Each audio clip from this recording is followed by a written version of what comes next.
నమస్తే, welcome to Harihara bags. చూడండి, ఈరోజు ఈ పార్సల్స్ అన్నీ వచ్చాయి. ఇవన్నీ నేను ఫస్ట్ టైం వీడియో చేసేటప్పుడు చెప్పాను కదా మీకు. అన్నీ లోపలంతా నేను బ్యాగ్ లోపల మెటీరియల్స్ అన్నీ రబ్బర్ షీట్లు అవే వేస్తాను అని. చూడండి, ఇవన్నీ రబ్బర్ షీట్లు ఇంకా ఉన్నాయి, లోపల పెట్టాను. ఇప్పుడు ఇవన్నీ పట్టావు కాబట్టి ఇవి మాత్రం తెచ్చాను. రబ్బర్ షీట్లు చూడండి. తర్వాత ఇవి పైపింగ్, ఇవన్నీ పైపింగ్. తర్వాత క్రీమ్ కలర్ నాన్ ఓవెన్, తర్వాత బ్లాక్ నాన్ ఓవెన్, తర్వాత ఇవి జిప్స్, దానికి రన్నర్స్.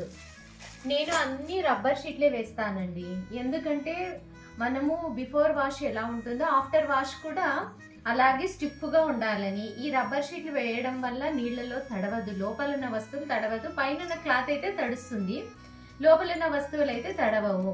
కాబట్టి మనం వాష్ చేసినా కూడా ఏం కాకూడదు బ్యాగ్. అలాగే మనం కుట్టేటప్పుడు ఎలా ఉండాలో ఉతికిన తర్వాత కూడా అలాగే ఉండాలి అనేసి నేను ఈ రబ్బర్ షీట్లే ఈ వీటిలతోనే కుడతానండి.